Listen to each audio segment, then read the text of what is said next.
Video शुरू करने से पहले कृपया चैनल सब्सक्राइब बटन दबाना ना भूलें और नोटिफिकेशन बेल आइकन पर क्लिक करें ताकि आप कोई भी अपडेट मिस ना कर सके। आप जब भी चैनल सब्सक्राइब करते हैं तो हमें प्रेरणा मिलती है ज़्यादा से ज़्यादा अच्छे वीडियोस आपके लिए लाने की। इस वीडियो को देखने के बाद लाइक ज़रूर करें। हमें कमेंट करके बताएं कि आपको इस वीडियो में ओशो की कही कौन सी बात अच्छी लगी। आइए सुनते हैं ओशो के विचार ओशो की आवाज में।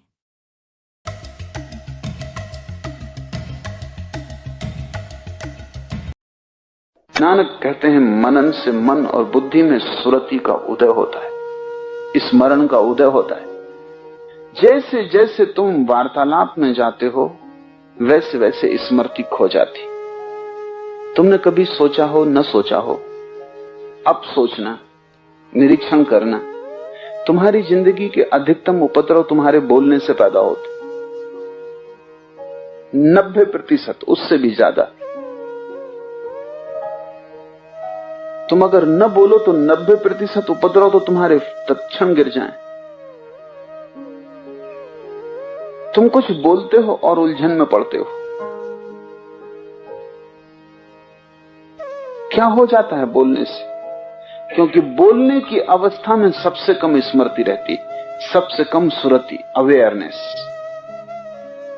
क्योंकि बोलने में ध्यान दूसरे पे होता है, अपने पे ध्यान चूक जाता है। जब तुम बोलते हो तब तुम दूसरे की तरफ जा रहे हो, तुम्हारा तीर दूसरे की तरफ जा रहा है। तीर का पिछला हिस्सा अपनी तरफ होता है, तीर का फल दूसरे की तरफ होता है। चेतना एक तीर है, वो दूसरे को देखती, जिससे तुम बोल रहे हो उस पर ध्यान होता, अपने पे ध्यान चूक जाता है। और इसलिए उस गैर भान की अवस्था में तुमसे बातें निकल जाती जिनके लिए तुम जिंदगी जन्मों तक पछताते हो। किसी स्त्री से कह बैठे कि मैं तुझे प्रेम करता हूं, ये कभी सोच के भी नहीं गए थे, ये पहले कभी ख्याल भी नहीं आया था। बात बात में बात हो गई, अब फंसे, अब इससे लौटना मुश्किल हो गया। अब इस बात से और बातें निकलेंगी, जैसे पत्तों में पत्ते लगते जाते, सब बात में बात लगती जाती। अब चल पड़े तुम एक यात्रा पर। तुमने कभी ख्याल नहीं किया है, ख्याल करोगे तो साफ हो जाएगा कि जीवन के सारी झंझटों की कड़ियां शब्दों से शुरू होती, और फिर एक शब्द जब बोल दिया तो फिर अहंकार जकड़ लेता है कि अब उसकी पूर्ति करनी भी जरूरी है। तुम एक स्त्री को प्रेम करते हो, तुम उससे कहते हो जन्मों जन्म तुझे प्रेम करूंगा। क्षण का तुम्हें भरोसा नहीं, कल का तुम विश्वास नहीं दिला सकते। कल सुबह क्या होगा कोई जानता नहीं, लेकिन अभी तुम जन्मों जन्मों के लिए बात कह रहे हो। अगर तुम जरा भी होश में हो तो तुम इतना ही कहोगे कि इस क्षण मुझे प्रेम मालूम पड़ता है, कल का क्या पता। लेकिन उससे अहंकार को रस ना आएगा, क्योंकि जब तुम्हें प्रेम पता चलता है तो तुम सोचते हो अब सदा प्रेम करूंगा। सदा का तुम्हें पता है क्या अर्थ होता है? हर स्थिति में तुम प्रेम कर सकोगे। मुल्ला नसरुद्दीन की पत्नी उससे पूछ रही थी कि अब तुम पहले जैसा मुझे प्रेम नहीं करते, मैं बूढ़ी हो गई हूं इसीलिए, शरीर मेरा जर्जर हो गया है इसलिए, झुर्रियां पड़ गई इसलिए। और याद है तुम्हें कि धर्मगुरु के सामने तुमने कहा था कि सुख दुख में साथ देंगे। मुल्ला नसरुद्दीन का था सुख दुख में साथ देंगे, बुढ़ापे का किसने कहा था? तो सुख दुख में तो साथ दे ही रहे, बुढ़ापे की बात ही नहीं उठी थी। तुम आज जब कह रहे हो तब तुम्हें पता है कि सदा का कितना अर्थ होता है, उसमें कितनी चीजें छिपी हैं। लेकिन आज तुम कह दोगे, कल फिर इस आश्वासन को पूरा करने में मुश्किल पड़ेगी। न पूरा कर पाओगे तो पछताओगे, पूरा करोगे तो दुखी होगे। क्योंकि जब प्रेम हाथ से छूट जाएगा, नहीं बचेगा, तब तुम क्या करोगे? कैसे उसे जबरदस्ती लाओगे? तब एक प्रवंचना का जाल शुरू होता है। अगर व्यक्ति अपने शब्द का होश रख सके, जो कि कठिन है, शब्द के तल पे कठिन है,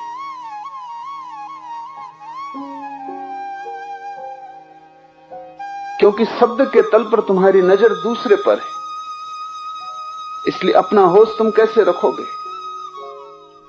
सिर्फ बुद्धों के लिए बोलना ठीक है, क्योंकि उन्होंने अपने जीवन की साधना से 2 फल वाला तीर पैदा कर लिया है।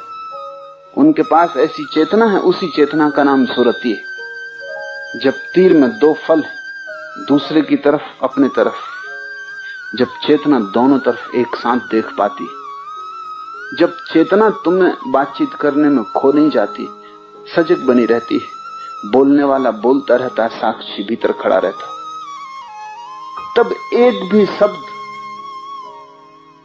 तुम्हें किसी झंझट में न ले जाएगा, अन्यथा शब्द तुम्हें झंझट में ले जाएंगे। एक सूफी कहानी है। गुरु ने 4 शिष्यों को मौन के लिए भेजा। सांझ हो गई, मस्जिद में चारों बैठे, दिया नहीं जलाया किसी ने। नौकर पास से गुजरता था तो एक ने कहा, भाई रात हुई जा रही, दिया जला दे। दूसरे ने कहा, तुम बोल गए, और गुरु ने मना किया था। और तीसरे ने कहा, क्या कर रहे हो, तुम भी बोल गए, गुरु ने मना किया था। और चौथे ने कहा, हम ही ठीक, हम अभी तक नहीं बोले। बोलने में एक विस्मरण है। ये कहानी तुम्हें हंसने जैसी लगती, तुम्हारी ही कहानी है। तुम चुप बैठो तब पता चलेगा कि बोलने का कितना मन होने लगता है। तुम चुप बैठो तब पता चलेगा कि भीतर तुम किस तरह बोलने लगते हो। और बाहर कोई भी बहाना मिल जाए कि सुरति खो जाओगे। कहानी का मतलब क्या है? कहानी का मतलब उन चारों में से किसी को स्मरण न रहा कि हम चुप होने के लिए यहां बैठे। और कहानी का मतलब है कि जब नौकर निकला, पास से दूसरा आया, ध्यान दूसरे पे गया, सुरति चुप गई। नानक कहते हैं, मनन से ही मन और बुद्धि में सुरति उदय होती। सुरति शब्द बड़ा प्यारा है, ये बुद्ध के सम्यक स्मरण से आता है। बुद्ध ने बड़ा जोर दिया है स्मृति पर, राइट माइंडफुलनेस पर, कि तुम जो भी करो स्मरण पूर्वक करना। बोलो तो स्मरण पूर्वक बोलना, चलो तो स्मरण पूर्वक चलना, आंख भी हिलाओ, पलक भी हिले, स्मरण पूर्वक। होश खो के मत करना कुछ, क्योंकि जो तुम होश खो के करोगे वही पाप, और जो तुम होश खो के करोगे उससे ही तुम अपने से दूर निकलते जाते हो। अपने पास आने की एक ही विधि है, तुम ज्यादा से ज्यादा होश संभालना। कैसी भी परिस्थिति हो, तुम एक चीज मत खोना, सब खो जाने देना, वो है होश। घर में आग लगी हो तो भी तुम होश पूर्वक घर के बाहर निकलना।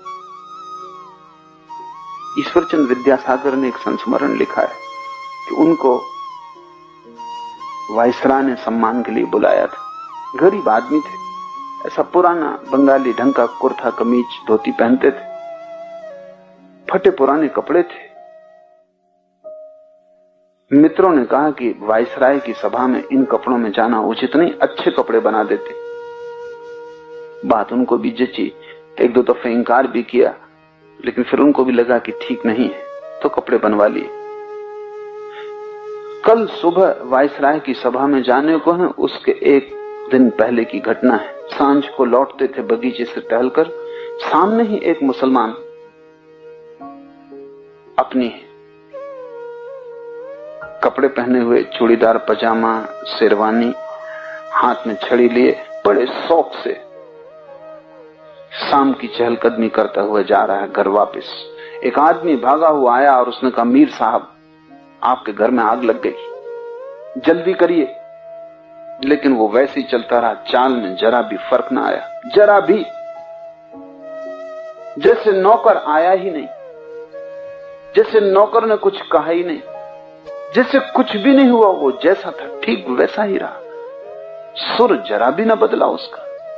नौकर समझा कि शायद मालिक ने सुना नहीं, क्योंकि आग लगने का मामला है।